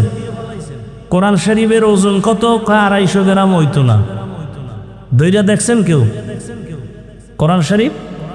কপাল খারাপ, ধরলে আবার যদি কোন গজবাইয়ে না। বহু মুসলমানের ঘরে কোরআন আছে, খুললে জীবনে দেখলো না ভিতরটা কেমন। এমন কপাল খারাপ। 250 গ্রাম ওজন হবে না কোরআনের। দেখেন না আপনারা? 250 গ্রাম হবে? একটা বাচ্চাও ধরতে পারে। হাকিকত এটার ওজন কত? জমিন বলে পারবো না এই ওজন নিতে, পাহাড় বলে পারবো না, আসমান বলে পারবো না, সবাইকে পারবো না। আল্লাহ কয় দেখ মানুষেরই দিয়ে দিলাম, জাহেল তোদেরকেই দিয়ে দিলাম চাপাইয়া, তোরা দুর্বল। ওয়াখলিকাল ইনসানু যায়ীফা, এরপরও দিলাম। দিতে গিয়ে হালাত কি? মাত্র 5 আয়াত নিয়ে জিবরাইল আইছে হেরা পাহাড়ের ভিতরে। ইকরা বিসমি রাব্বিকাল্লাযী খালাক। জিবরাইল চাপ দিছে একটা না কয়টা? কয় চাপ দিছে? 3টা। রেশমি কাপুরে আয়াতগুলো লেখা জিব্রাইল ধরছে আর বলে ইকরা। নবী বলে মা আনা বিকারিন, আমি পড়তে জানি না। এই জোরে চাপ দিছে বুখারীর ইবারত। নবী বলেন জিব্রাইলের চাপে এই পরিমাণ আমার অসুস্থতা, জ্বর, আমি ভাবতেছি আমার মরণের কষ্ট শুরু হয়ে গেছে। মাত্র কয় আয়াত, জিব্রাইল চাপ দিয়ে দৌড়। 3 বছরে আর আয় না কোরআন নিয়ে। কয় বছর? 3 বছর পরে আবার লই আইছে, ইয়া আইয়ুহাল মুদ্দাসসির কুম ফাআনজির ওয়া রাব্বাকা ফাকাব্বির ওয়া সিয়াবাকা ফাতাহহির। বলেন তো এই কোরআন নবীর কাছে আসলো 40-এর পরে, এক রাত্রে, কতদিন? বলেন বলেন সবাই বলেন। নবীর মতো ব্যক্তির কাছে যদি কোরআন আসতে 23 বছর লাগে, সেই কোরআন তুমি রাতারাতি বইরা মুফাসসির, রাতারাতি বইরা তুমি তাফসীর করো না। মুফাসসির লিখতে ভিজিটিং কার্ডে আটানাও লাগে না, লিখে দিছে মুফাসসিরে কোরআন। আমগো গ্রামে পায় না বাপের নাম নাই সানগাজির বেয়াই, এত সোজা। তুমি চিনো কোরআন এটা কেমন কিতাব? 250 গ্রাম কোরআন, 23 বছর লাগছে রসুলের কাছে আসতে। আর তুমি এটা বাংলা হইরে বুঝা যাবা না। 20 বছর পর্যন্ত মাদ্রাসায় ডাউলের পানি, কেরমিনের খাও, হায় হায়, ডাউলের পানি, মিথ্যা কথা বলছি না। কত কষ্ট, লাকড়ির চুলা, লাকড়ি টানতে টানতে আইনা দিতাম। আলু ভর্তা মাঝে মাঝে পাইলো, পাইতাম না পাইলে নাই।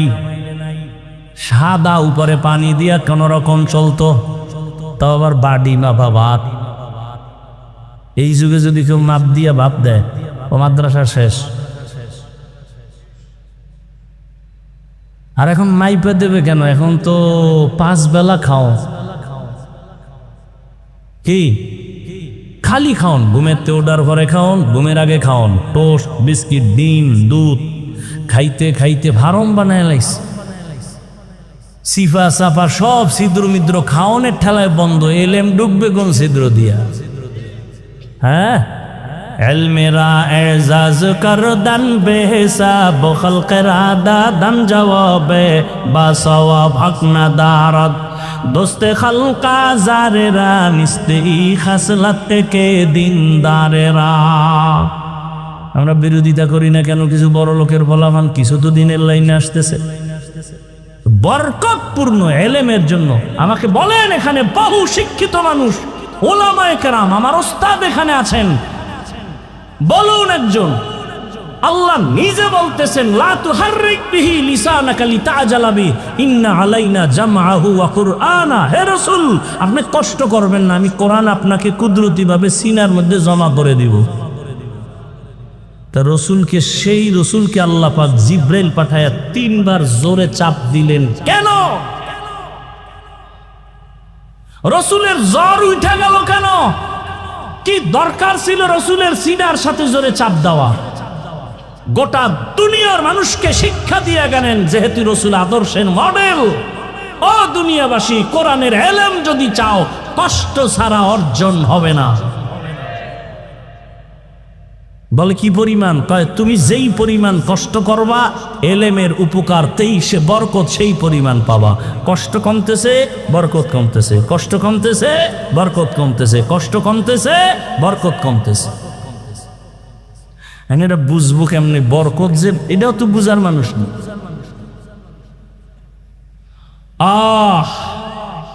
40টা বছর পরে নবীর কাছে কোরআন। রহমতের নবী দীর্ঘ 40 বছর কারো কাছে কোনো দাওয়াত দেন না। নামাজের কথা নাই, রোজার কথা নাই, কোরআন আসছে, দাওয়াত শুরু। এই কিন্তু এসে গেছি মুখে, আগাবো তো নাকি শেষ করব? আসল আলোচনা কিন্তু কই মনে আছে তো? আর রহমান, এই ঘুরে টুরে আসছি। কি 40 বছর রহমতের নবীর কোনো দাওয়াতের কাজ নাই, নবী শুধু শুধু মানুষের সাথে হাসি মুখে বুকে লাগায়, মুশরিকের সাথে বুকে লাগায়। আর হেরা পাহাড়ের গুহায় গিয়া রহমতের নবী আল্লাহর ধ্যানে সময় কাটাচ্ছেন। কোরআন আসলো, দাওয়াত শুরু হয়ে গেল। ইয়া আইয়ুহান নাস কুলু লা ইলাহা ইল্লাল্লাহু তুফলিহুন মান ক্বালা লা ইলাহা ইল্লাল্লাহ ফাদাখালাল জান্নাহ। নবী বলে, এক আল্লাহর ইবাদত করো, এক আল্লাহর ইবাদত করো, এক আল্লাহর ইবাদত করো। দাওয়াত চলতেছে চলতেছে চলতেছে। কেউ দেখেই কালেমা পড়ে, কেউ আর বাঁকা হয়ে যায়। রহমতের নবী কিছুদিন পরে আবার বলে, তোমরা রহমানের ইবাদত করো। কার? মুশরিকরা। এত বড় নষ্ট, শুধু শুধু রসুলকে কষ্ট দেওয়ার জন্য বাজে প্রশ্ন করতে লাগে না, এরপরও প্রশ্ন করতে। নবীজিরে প্রশ্ন করে, তুমি এক আল্লাহর কইলে এতদিন এক আল্লাহ, তুমি আল্লাহ কি দুইজন? কেন? একবার বললা আল্লাহর, একবার বলো রহমান। কেন একজনই? কথা এতদিন বলছো এক আল্লাহর ইবাদত করবো, এখন কেন বলো আবার রহমানের ইবাদত করবো? তো বলো মানির রহমান, রহমানকে। নবী চুপ হয়ে গেলেন, একটু অপেক্ষা করো। আল্লাহ কয়, জিবরাইল জলদি করে যাও। বেঈমান মুশরিকরা প্রশ্ন করে ফেলছে, জবাব নিয়ে যাও। আমি রহমানকে তার প্রশ্নের জবাব নিয়ে সূরাতুর রহমান শোনায়া দাও। আর রহমান আল্লামাল কুরআন খালাকাল ইনসান।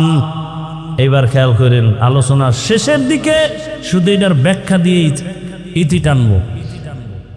রহমানের পরিচয় দিয়ে আল্লাহ আয়াত নাজিল করলেন, অর্থটা খেয়াল করেন তো। আর রহমান আল্লামাল কোরআন খালাকাল ইনসান। রহমান হলেন তিনি, কোরআন শিক্ষা দিলেন যিনি। রহমান হলেন তিনি, মানুষ সৃষ্টি করলেন যিনি। এবার প্যাস লাগছেনি, ও আল্লাহ দুনিয়াতে সৃষ্টি হইলাম আগে, বড় হইয়া তারপরে কোরআন শিখছি। আল্লাহ কয়, না না, আমি সৃষ্টি আগে করি নাই, আগে আমি কোরআন শিখাইছি, তারপরে মানুষ বানাইছি। ও আল্লাহ 100% সত্য, ওভার 100 সত্য। আগে আমরা কোরআন শিখি নাই, আগে তুমি মানুষ বানাইছো, এরপরে দুনিয়াতে এইসব বড় হইয়া কোরআন শিখছি। তুমি পুরাটা উল্টা বললা কেন? আমরা আগে সৃষ্টি হয়েছি না, পরে কোরআন শিখছি। আল্লাহ কয়, না না, আমি আগে কোরআন শিখাইছি, তারপরে মানুষ বানাইছি। আল্লাহ উল্টা বললেন কেন?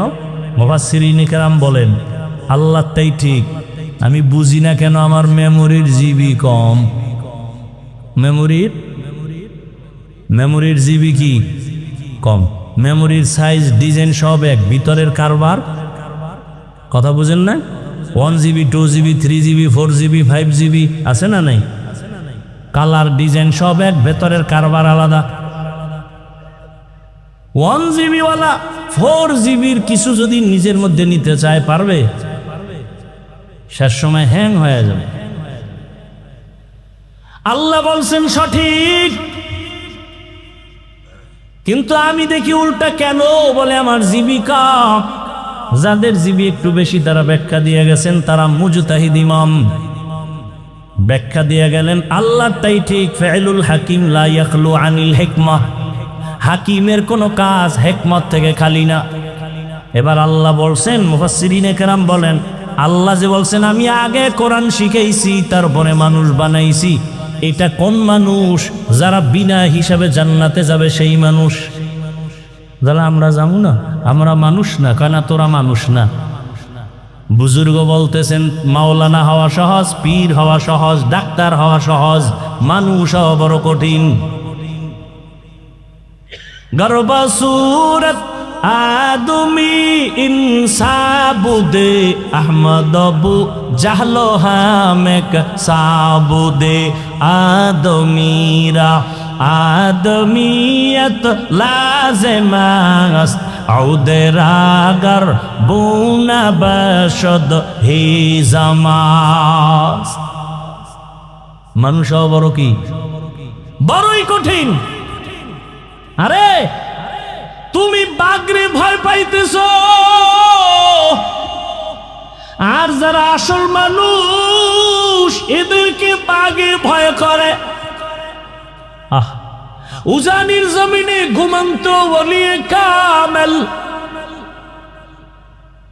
নোয়াখালীর জমিনে বাবায় টাকার বালিশ বানাইয়া ঘুমায়, আর সে বাবার টাকা বাদ দিয়া উজানির কারি ইব্রাহিম চলে গেলেন দেওবন্দ লেখাপড়া করার জন্য ভারতে। মাওলানা হলেন, জগৎ বিখ্যাত 7 কেরাতের কারি হলেন। বাইতুল্লাহ লেখাপড়া শেষ করে গঙ্গুহি দরবারে গেলেন, তাওয়াজ্জু নিলেন, সবক নিলেন, খেলাফতের জিম্মাদারি পেলেন। বাইতুল্লাহ গিয়া কোরআনের তেলাওয়াতের এমন আওয়াজ, মক্কার মানুষ আশে খায়া গেল। ইমামতিতে তারে রেখে দিলেন। এক পর্যায়ে সৌদির মেয়ে তার হাতে বিয়া দিলেন, শর্ত মেয়েটাকে বাংলাদেশে নেওয়া যাবে না। রশিদ আহমদ গাঙ্গুহি চিঠি লেখলেন, এই ইব্রাহিম, বাংলাদেশে যাইয়া কালেমার খেদমত করো। এবার জিগায় বিবি, আমি তো যাব, চিঠি আসছে, তুমি কি করবা? খায় আমিও যাব। অনুমতি নিয়ে চলে আসলেন। আর নোয়াখালী না, চাঁদপুর জেলা কচুয়া থানার উজানি এলাকায় হিন্দুদের মালিকানায় বিশাল জমিন জঙ্গল খরিদ করলেন। খরিদ করিয়া ওই জঙ্গল পরিচ্ছন্ন করার জন্য ভেতরে ঢুকে দেখে একটা সুন্দর গম্বুজ দেখা যায়। গম্বুজের ভেতরে একটা বাঘ তার বাচ্চাকে দুধ পান করায়। কারি ইব্রাহিম কয়, রে বাঘ বনিয়াদ মারছে, তুমি তোমার গন্তব্যে চলে যাও। কুমিল্লা জেলার মধ্যে একটা থানা আছে লালমাই থানা, ওই লালমাই একটা পাহাড় আছে লালমাই পাহাড়। বাঘ ইব্রাহিমের কথা শুই না বাচ্চা কাঁধের মধ্যে নিয়ে লালমাই পাহাড়ে চলে গেল। তুমি বাঘরে ডরাও, আর আসল মানুষ যারা এদেরকে বাঘে ডরায়, ব্যবধান আছে না নাই? তুমি সাপকে ভয় করো, আর যারা মানুষ এদেরকে সাপ ভয় করে। তুমি টাকাওয়ালা অস্ত্রধারীকে ভয় করো, আর যারা খাঁটি মানুষ এদেরকে সব সন্ত্রাসীরা ভয় করে। তুমি বলবে, প্রশ্ন করো, বাঘ বাচ্চা কাঁদে নিয়ে গেল, ইব্রাহিমের কথা হইল? কাছে থাকলে কানে ধরে জিগিতাম, হইল কিনে দিগা। তবে পারলাম না, তবে বুঝায় গেলাম। শুনো, গ্রাম এলাকায় গরু দিয়া হাল চাষ করেনি? করে। কারা? সব মেট্রিক পাস। বলেন, সমাজের একেবারে দুর্বল মানুষ, অশিক্ষিত মানুষ, মূর্খ মানুষ, চাষি, তাই তো? সত্য কথা স্বীকার করেন। এই যে একজন দুর্বল মূর্খ চাষি গরু নিয়ে হাল চাষ করে, যখন গরুরে বলে গরু দাঁড়া, দাঁড়ায়নি। বলেন বলেন, গরুরে যদি বলে ডাইনে যা, যায়নি, বামে যা, যায়নি। ওই যে শুরুতে বলছিলাম দেখতে নারী। একটা মূর্খ ব্যক্তি নামাজ নাই, বিড়ি টানে, রোজা নাই, এর কথা যদি গরু শুনে, তো আল্লাহর প্রিয় বান্দা ইব্রাহিমের কথা বাঘ শুনবে না কেন?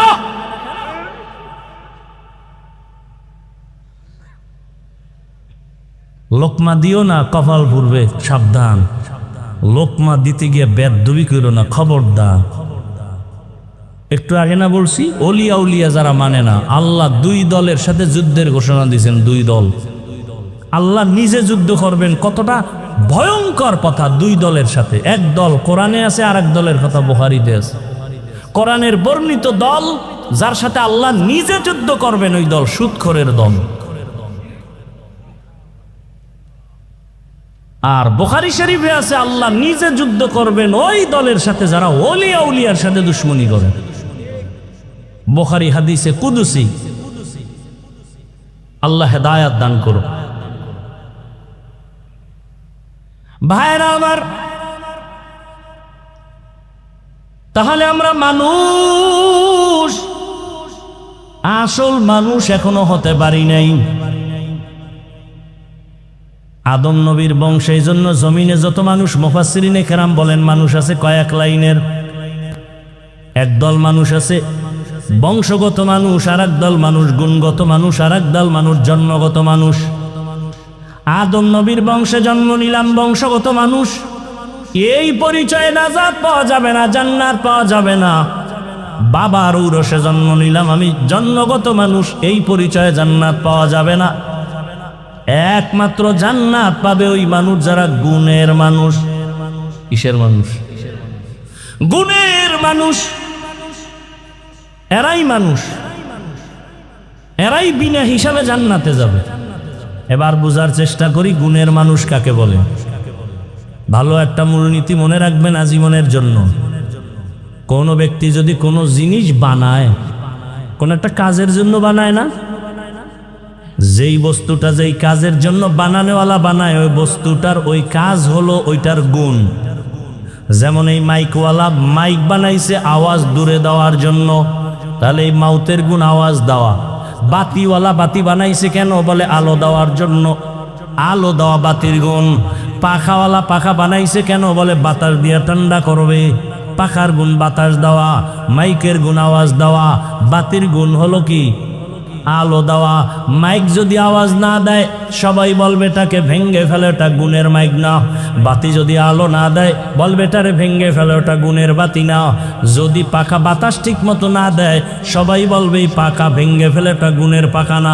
ভালো করে বুঝেন, যেই জিনিসটা যেই কাজের জন্য বানায় ওই কাজ হলো ওই জিনিসের গুণ। মাইক বানাইছে কোন কাজের জন্য?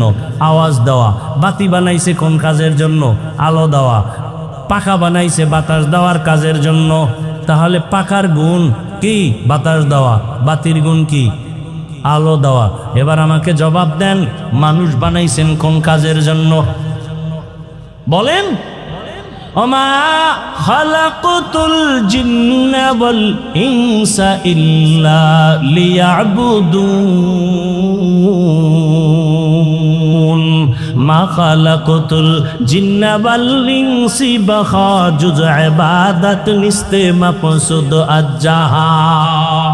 ইবাদতের জন্য আল্লাহ মানুষ বানাইছেন। এবার বলেন মানুষের গুণের নাম কি? এই বলতেছি ভুলে গেছে। মানুষের গুণ কি?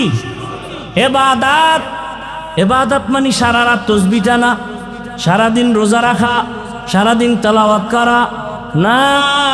বান্দা তুই জীবনে যা করবা সব ইবাদত, তবে হতে হবে দুই শর্তের বিনিময়। এক শর্ত রেজাবিল কাজা, দ্বিতীয় শর্ত তরিকায়ে রাসূল। আমি যা করব যা বলবো সব হবে আল্লাহর সন্তুষ্টির জন্য, রহমতের নবীর আদর্শ অনুযায়ী। নবীজির আদর্শ মতো নামাজ পড়ো ইবাদত, নবীর আদর্শ মতো খানা খাও ইবাদত, নবীর আদর্শ মতো পানি পান করো ইবাদত, নবীর সুন্নাত আদর্শ মানিয়া তুমি ব্যবসা করো ইবাদত। এই যে এক বোতল পানি স্টেজে, আপনিও পানি পান করবেন, আমিও করব পিপাসা নিবারণের জন্য। আপনি কি করলেন? বাম হাত দিয়া বোতলটা নিয়া ডান হাত দিয়া মুখটা খুললেন, খুইলা বাম হাত দিয়ে একটা টান মারলেন, এক টানে আধা বোতল নাই। আমিও পানি পান করব। আমি ডান হাতে বোতল নিয়া বাম হাত দিয়া মুখা খুলব, এরপরে ডান হাত দিয়া পানি পান করব, পুরা বোতলের পানি পান করব, তবে 3টে স্টেপে পান করব। আমার পানিও পান হবে, সুন্নত আদায় হয়ে যাবে। জুতা আপনিও পরেন, আমিও জুতা পরি, রহমতের নবীর আদর্শ অনুযায়ী পরেন, ইবাদত হবে। বাথরুমে যাবেন, আমিও বাথরুমে যাই, ইবাদত বানায় যান। বাথরুমে যাবেন, নবীজি বলেন খালি মাথায় যাইও না, খালি পায়ে যাইও না, বাম পা দিয়া ঢুকো, ডান পা দিয়া বের হও। বাথরুমে গিয়া বাম পায়ের উপরে ভর করে বসবা সুন্নত। বাম পায়ের উপরে ভর করিয়া হাঁটুর উপরে কাপড় উঠানো যাবে না, হাঁটু ঢেকে বসবে, এটা সুন্নত। খালি মাথায় যাবা না, কারণ পুরা বাড়ির বাথরুমের মধ্যে থাকে জিন শয়তানের আড্ডা। ওখান থেকেই কিন্তু সবাই বিপদগ্রস্ত হয়ে যায়, অনেক অ্যাক্সিডেন্ট হয়ে যায়। রহমতের নবীর আদর্শ মতো বাথরুমে যাও, ইবাদত হয়ে যাবে। জুতা পরবা নবীর আদর্শে, ডান জুতায় ডান পা আগে ঢুকাওয়া, এরপরে বাম জুতায় বাম পা ঢুকাইয়া লেভেল পজিশনে দাঁড়াও। এবার যখন তুমি কদম দিবা, নবীর সুন্নাত হলো ডান পা দিয়া কদম শুরু করো, এটা সুন্নাত। ঘর থেকে বের হও ডান পা দিয়া সুন্নত, আবার ঘরের মধ্যে ঢুকো ডান পা দিয়া সুন্নত। ডান ডান সব হেমানে কেন? একটা উসুল কি? কয় ভালো কাজ হবে ডান দিক থেকে। অনেকের কাছে বিড়ি টানা ভালো কাজ, এই জন্য ডান হাতে টানে, আর চা টানে বাম হাতে। কথা ঠিক নেই? রহমতের নবীর আদর্শ ছাড়া কোনো ইবাদত হবে না। যা করো সব, আর রসুল এমন কোনো কাজ নাই যা শিখায় যান না। আর রসুলের আদর্শ বাদ দিয়ে যদি কেউ নামাজও পড়ে, ইবাদত হবে না। রোজাও রাখে, ইবাদত হবে না। যেমন একজনে 30 রোজা রাখতে রাখতে খুব আবেগ বাইরে গেছে, ঈদের দিনও রোজা রাখি, সব হবে কেন? রসুলের আদর্শে নাই। রাতে আপনি ঘুমাবেন, ইবাদত। রহমতের নবী বলেন, কেউ যদি এশার নামাজ পড়ে ঘুমায়, আবার ঘুম থেকে উঠা ফজরের নামাজ আদায় করে, ঘুমাইয়া যেই সময়টা ব্যয় করবে, ওই সময়টাও নেকের পাল্লায় ওজন করা হবে। রহমতের নবীর ইবাদত, আদর্শ মেনে ইবাদত করো। এইবার ভালো করে বুঝেন, মানুষের গুণ হলো ইবাদত করা। ইবাদত মন করা হবে না নবীর তরিকায়? নবীজির তরিকা কি ঘুমাইয়া পাবেন? নবীর তরিকা নিয়ম আছে কোরআন হাদিসে। কথা ঠিক? কোরআন হাদিস তো আপনি বুঝেন না। কোরআন হাদিস বুঝার জন্য লাগবে ওলামায়ে কেরাম। সহজ, ওলামায়ে কেরামের কাছে গিয়া কোরআন হাদিস বুঝা ইবাদতের নিয়ম যাই না। ইবাদত করলে আপনি হবেন গুণের মানুষ। এদিকে ইঙ্গিত করে আমার আল্লাহ বলেন, আর রহমান আল্লামাল কুরআন খালাকাল ইনসান। আমি আগে কোরআন শিখাইছি, তারপরে মানুষ বানাইছি। অর্থাৎ গুণের মানুষ হইতে হলে লাগবে ইবাদত, ইবাদত জানতে হলে লাগবে কোরআন, কোরআন বুঝতে হলে লাগবে উলামায়ে কেরাম। এক কথায় জবাব, উলামায়ে কেরামের সোহবত ছাড়া মানুষ হওয়া যাবে না। আউলিয়ারা কার উকবা ইখতিয়ার, জাহেলারা কার দুনিয়া ইখতিয়ার। আসল মানুষ উলামায়ে কেরাম বানান, এর কারিগর হলো মাদ্রাসার ভেতরে কোরআনের সোয়াবাইয়া। ও আমার যুবক বাবারা, তার মানে এটা না যে মাদ্রাসা ছাড়া আর কোনো পড়ার গতি নাই। আমি যে এতক্ষণ বয়ান করলাম, জীবনে কোনো দিন বলি নাই আরে ভাই সবাই আমার মতো পাস করলি লাগাও। আমি কওমি মাদ্রাসায় পড়েছি, তুমিও কওমিতে যাও, একবারও বলি নাই। স্কুলে পড়ো বন্ধ করো, তাও বলি নাই। আমি তাবলিগের লাইনের সন্তান, তুমি তাবলিগে যাও, তাও বলি নাই। আমি পীরের মুরিদ, তুমি পীরের কাছে যাও, তাও বলি নাই। বরং আমি জেনারেল লাইনের আমার কলিজার যুবকদের বলে যাই, ও বরগুনা জেলার যুবক বাবারা, কলিজা ভরে দোয়া করে গেলাম, এখানে হাজারো বান্দার দোয়া কবুল হবে। তুমি স্কুলে পড়ো, দোয়া করে গেলাম, স্কুল ছাড়িও না। কলেজে পড়ো, কলেজ ছাড়িও না। তুমি ডাক্তার হও, ইঞ্জিনিয়ার হও, প্রফেসর হও, সাংবাদিক হও, ওকিল হও, এসপিডিসিওসি হও, তুমি একজন এমপি মন্ত্রী হও, তবে দাবি আমার বাবা বেয়াদব হইও না। বলবা হাফিজ ভাই এতক্ষণ বয়ান করলেন, ডাক্তার হব ধন্যবাদ, ইঞ্জিনিয়ার হব ধন্যবাদ, বেয়াদব হব না, তার মানেটা কি? তার মানে হলো তিনটা জায়গায় বেয়াদবি করবা না। খোদার কসম, যদি বেয়াদবি করো মরার আগে পঙ্গু হয়ে যাবা। এক নম্বরে মা বাবার সাথে বেয়াদবি করবা না, জীবন ধ্বংস হয়ে যাবে।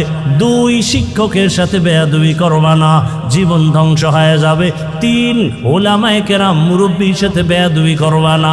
ভালো করে শুনে রে যুবক, আমি হাফিজুর রহমান, এই চেয়ারে বসার খোদার কসম কোনো যোগ্যতা নাই। আমার মা বাবার চোখের পানি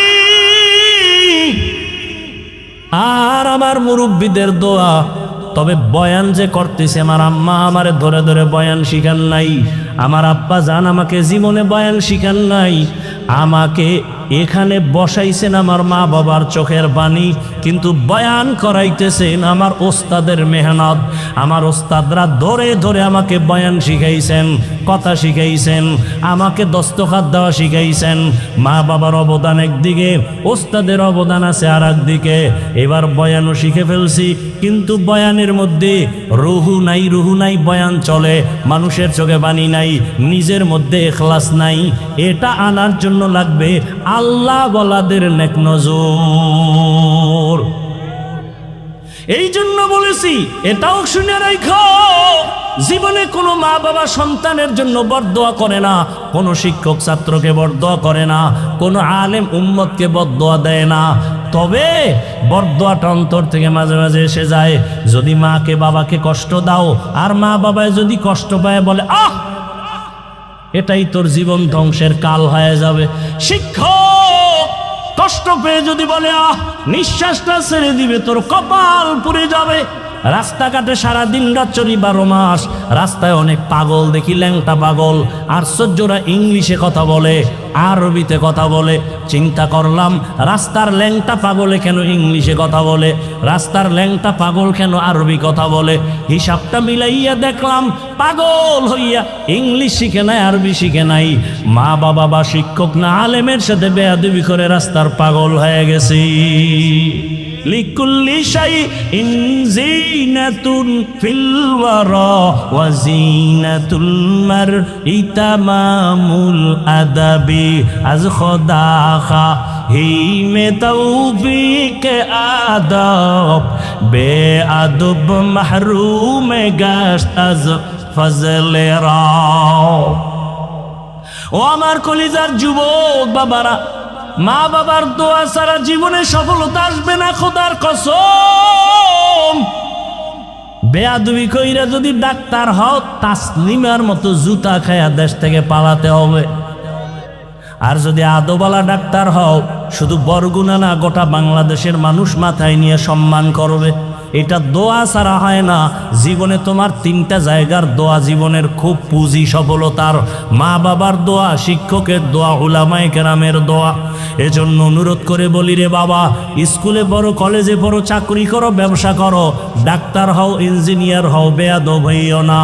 ও যুবক বাবা, এবার বাস্তবে একটু উদাহরণটা দেই।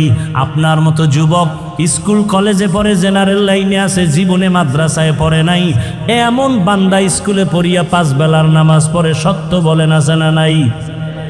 আপনার কপালে কার অভিশাপ লাগছে, আপনি কেন পারেন না? আপনার মতো যুবক র্যাব, আর্মি, পুলিশ, বিডিআরের চাকরি করে, দাড়িওয়ালা নামাজি অভাব নাই, বলেন আপনি কেন পারেন না? আপনার মতো যুবক রাস্তায় গাড়ি চালায়, ড্রাইভারি করে, নামাজ পড়ে, আপনি কেন পারেন না? আপনার মতো যুবক নদীর মধ্যে মাছ ধরে, নামাজ ছাড়ে না, বলেন আপনারা কেন পারেন না? আপনার মতো যুবক জমিনে কৃষিকাজ করে, নামাজ ছাড়ে না, বলেন আপনি কেন পারেন না? কত ডাক্তার, ইঞ্জিনিয়ার, কত প্রফেসর, কত এমপি, মন্ত্রী, ওসি, ডিসি, এসপি 5 বেলার নামাজ পড়ে, বলেন আপনারা কেন পারবেন না? কপাল বুঝি খারাপ? মনে আসেনি শুরুর কথা? কপাল বড় খারাপ। আবু জাহিল্লা 13 বছর বয়ান শুনছে, কালেমা কপালে আসে নাই। আর ওমরের মতো বান্দা নবীকে জবাই করতে গিয়া 27 বছরের সময় কালেমাওয়ালা মুসলমান হয়ে গেল। এত দাম আল্লাহ ওমরের বাড়ায় দিলেন।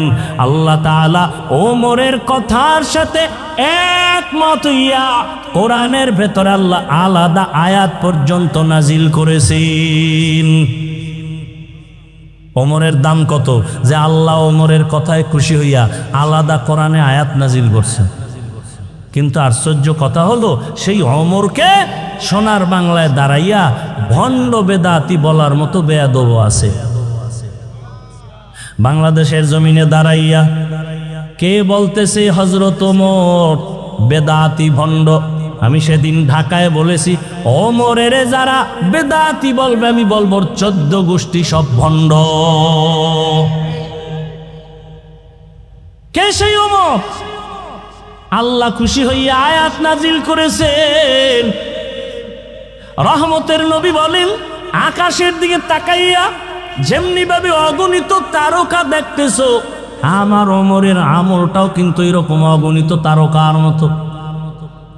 এত পরিমাণ ওমরের আল্লাহর নবী ভালোবাসছেন। এর নবীর উম্মতের দল। ওমর যখন 27 বছরে তরবারি নিয়ে আসছে নবীর কাছে, তখন নবী বাইরে যায় না, গোপনে কালেমার কথা, গোপনে নামাজ আদায় করেন। মাত্র 39 জন মুসলমান পুরুষ 11 জন মহিলা পুরুষ মুসলমান, মাত্র এই কয়েকজনে গোপনে গোপনে কালেমা পড়ে, আবার বাইরে পাহারাদার নিযুক্ত করছে। যাও, কোনো দুশ্মন নিয়ে এসে আবার হামলা করে। আরে নবী তো নবী, কথা বললেই তো কবুল। সেই নবী পাহারাদার রাখছে বাইরে, দুশ্মন এসে না যেন হামলা করে। কিন্তু 40তম মুসলমান ওমর কালেমা পইরেই তরবারি নিয়ে দাঁড়ায় বলেন, নবী আর গোপনে কোনো কথা হবে না, ওপেনে বের হয়ে যান, কালেমার দাওয়াত চলবে। হাতিমে কাবায় দাঁড়াইয়া একটা হুঙ্কার দিয়ে কয়, এই মুশরিকেরা আয়, মুহাম্মদের বিরুদ্ধে একটা কথা বলবি, মুহাম্মদের প্রয়োজন নাই, আমার ওমরের সামনে দাঁড়ায় যাও, তরবারি রেডি আছি। ওমর আসা মাত্র কালেমার দাওয়াত ওপেনে শুরু হয়ে গেল। আল্লাহ ওমরের উপরে এতটা খুশি যে আল্লাহ এক জায়গায় না একাধিক জায়গায় আয়াত নাজিল করছেন। বাইতুল্লাহ তওয়াফ করেন নবীজি, সাথে সাহাবা ওমর সহ বাইতুল্লাহর তওয়াফ 7টা চক্কর শেষ। এবার নিয়ম হলো বাইতুল্লাহর 7 চক্কর দিয়া 2 রাকাত নামাজ পড়া লাগবে, ওয়াজিব নামাজ, তওয়াফের নামাজ। নবীজি বলেন, নামাজটা কোথায় শুরু করব? পরামর্শ দেন। একজনে বলেন, ইয়া রাসূলুল্লাহ, বাইতুল্লাহর দরজা বরাবর নামাজ 2 রাকাত পড়েন। কেউ বলে জমজম কূপের কিনারায় পড়েন। ওমর বলতেছে, নবী আমার মত হলো ওই যে মাকাম ইব্রাহিম পাথরের উপরে দাঁড়াইয়া ইব্রাহিম নবী বাইতুল্লাহ নির্মাণ করেছেন, ওটার পিছনে নামাজ পড়ি। পরামর্শ শেষ, নবী সিদ্ধান্ত দিলেই হয়ে যায়, দেয় না। আসমান থেকে ফয়সালা আসবে। জিব্রাইল আইসা বলতেছেন, ইয়া রাসূলুল্লাহ, আয়াত আল্লাহ দিয়া দিছেন, আল্লাহ বলে দিছেন, ওমর যেটা বলছে আল্লাহ মেনেছেন, আপনাকেও মানতে বলেছেন। সেই ওমরের মতে কিয়ামত পর্যন্ত তাওয়াফের নামাজ মাকামে ইব্রাহিমের পেছনে কিয়ামত পর্যন্ত হাজিরা পড়তে থাকবে। পরামর্শটা কার? ওমরের। আল্লাহ খুশি হয়ে আয়াত নাজিল করে দিলেন। আল্লাহ কয়, আমি ওমরেরটা মেনে নিলাম, রসুলকেও মানতে বলে। সেই ওমরকে বেদাতি বলে এই জমিনে।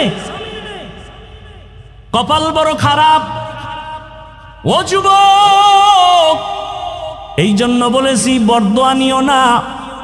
স্কুলে পড়ো, কলেজে পড়ো, চাকরি করো, ব্যবসা করো, মা বাবার দোয়া, শিক্ষকের দোয়া, ওলামায়ে কেরামের দোয়া দিয়ে সামনে আগাও। আদর্শবান ডাক্তার হও, আদর্শবান ইঞ্জিনিয়ার হও। ও পর্দার আড়ালের আম্মা জানেরা, বোনেরা, আপনাদের জীবনটা কতই যে ধন্য। সমস্ত নবীদের মা আপনারা, সাহাবায়ে কেরামের মা। এখানে স্টেজে কত সন্তানের মাথায় পাগড়ি দিলাম, কোরআনের হাফেজ। এদের সিনার ভেতরে 30 পারা কোরআন জমা করে দিছেন আমার আল্লাহ। এদের মা বাবার মতো ঈদের আনন্দে আজকে আর কেউ নাই রে বাবা। ও পর্দার আড়ালের আম্মা জান, আল্লাহ আপনাকে কত সম্মান দান করেছেন। সারা দিন রাত বয়ান করলে শেষ করা যাবে না। এই জমিনে যত ভালো ভালো সন্তান আছে আপনাদের অবদানের কারণে। দুনিয়াতে ভালো যত সন্তান আপনাদের কারণে। এরে আম্মা জান, আপনার মতো কত মা এখনো আছে, পর্দা করে, স্বামীর মাল হেফাজত করে, মোবাইলে সময় নষ্ট করে না। আপনারা কেন পারবেন না রে মা? এখনো সময় আছে, তওবা করেন। আপনার মতো মায়ের গর্ভ থেকেই তো খাজা মঈনুদ্দিন চিশতি আজমিরি আসছেন। আজমিরি রহমাতুল্লাহ আলাইহি বলেন, আমি মদিনাতুল মুনাওয়ারা থেকে ভারতে আসছি কালেমার দাওয়াত নিয়া। আমার হাতে লক্ষ লক্ষ বিধর্মী মুসলমান হয়ে গেল। আমি একদিন মায়ের কাছে আনন্দ প্রকাশ করলাম। আম্মা জান কয়, রে মঈনুদ্দিন, এত আনন্দ কেন করো?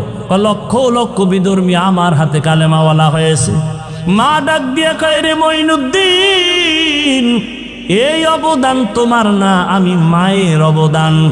মঈনুদ্দিন বলেন, আম্মা জান, আপনার অবদানটা কি? মঈনুদ্দিনের মা চোখের পানি ছেড়ে কান্না শুরু করলে। চোখের পানি ছেড়ে বলে, রে বাবা মঈনুদ্দিন, তুই আমার গর্বে যখন আসছো, আল্লাহর কসম আমি এক রাত ঘুমাই নাই। সিজদায় পড়ে মালিকের দরবারে কান্না করেছে, ও দয়ার মালিক, আমার গর্বের সন্তান তুমি ওলি হিসাবে দুনিয়ায় পাঠাইও। ও মঈনুদ্দিন, আমি মাওলার কাছে দোয়া করতে করতে যখন তুই দুনিয়াতে আসছো, আল্লাহর জাত ও সিফাতের কসম, আমি মা তোকে দুগ্ধ পান করানো যখন শুরু করলাম, যত বছর তোকে দুধ পান করাইছি, আল্লাহর কসম এক ফোঁটা দুধও আমি তোর মুখে বিনা অজুতে দেই নাই। যত দুধ পান করাইছি অজু সহকারে তোর মুখে দিয়েছি রে বাবা, এক ফোঁটা দুধও বিনা অজুতে আমি তোর মুখে দেই নাই রে বাবা। মঈনুদ্দিন মায়ের হাত ধরে কয়, মা দোয়া করো, এমন মায়ের সন্তান কেন জগৎ বিখ্যাত আল্লাহর গোলাম হবে না? ও পর্দারানের আম্মা জানেরা, আল্লাহ এত সম্মান আপনাদের দান করেছেন। আপনারা খাদিজা রাদিয়াল্লাহু আনহার মতো নারী, ফাতেমা রাদিয়াল্লাহু আনহার মতো নারী, আয়েশা রাদিয়াল্লাহু আনহার মতো নারী, আপনারা তো ইসমাইল নবীর মা হাজেরা আলাইহা সালামের মতো নারী, আপনারা তো ঈসা নবীর মা মারিয়াম আলাইহা সালামের মতো নারী। এ জমিনে আল্লাহর একটা বড় দুশমন ছিল ফেরাউন। জানেননি তার স্ত্রীর নাম কি? আসিয়া। কত বড় বেঈমানের ঘরে থাকিয়া আসিয়ার ঘটনা জানেন? এত বড় আল্লাহর পেয়ারা হয়ে গেছেন। আসিয়াকে আল্লাহ এতটা কবুল করেছেন, রহমতের নবী বলেন কিয়ামতের ময়দানে আমি মুহাম্মদের সাথে আসিয়ার সাথে জান্নাতে বিবাহের ব্যবস্থা হয়ে যাবে। এরে আম্মা জানেরা, আপনার স্বামী তো ফেরাউনের মতো খারাপ না। আপনি কি পারতেন না স্বামীকে যদি বুঝাইতেন, ও স্বামী, আমি বাবা মায়ের মায়া সারিয়া তোমার সংসারে আসছি রে স্বামী, খাইয়াছি না খাইয়াছি কোনো দুঃখ নাই, জীবনে তো বিবাহের সিঁড়িতে পা রাখলাম, কোন দিন মরণ হবে জানা নাই। ও স্বামী, তোমার ঘরে এসে একটা দাবি আমার অন্তরে, তুমি আমারে খাওয়াইয়া রাখলো আলহামদুলিল্লাহ, তুমি আমারে না খাওয়াইয়াও যদি হাসি দাও তাতেও আলহামদুলিল্লাহ, তবে আমার দাবি হারাম টাকা কামাই করবা না, হারাম মাল ঘরের মধ্যে আনবা না, হারাম টাকার মাল খাইয়া সন্তানটার রক্ত নাপাক করব না, আমাদের রক্ত নাপাক করব না। আম্মা জান, আপনি যদি স্বামীটাকে একবার বলতেন, কোন স্বামী জীবন গেল হারাম মাল ঘরে নিতে সাহস পাইত না। এরে আম্মা জান, আপনি যদি 5 বেলার নামাজ পড়িয়া আল্লাহর কাছে দোয়া করে স্বামীকেও ডাকতেন, স্বামীও নামাজি হয়ে যাইত। এরে আম্মা জানেরা, একটু যদি চেষ্টা করতেন, সন্তানটাকে আদো বলা বানাইবার চেষ্টা করতেন, আপনার সন্তান আদো বলা হয়ে যাইত। আসিয়ার মতো বান্দি এই বেঈমানের ঘরে থাকিয়া এত ক্ষমতা, এত টাকা সব লাথি মেরে ফালাইয়া আসিয়া আমার মালিকের এমন পেয়ারা হয়ে গেলেন। একদিন ফেরাউন গোপনে দাঁড়ানো, আসিয়ার হাতের থেকে কি পড়ে গেল, ফেরাউন দেখতেছে, আসিয়া বিসমিল্লাহ বইলে ওইটা হাতের মধ্যে নিল। ফেরাউন বলে, তুমি কার নাম নিলা?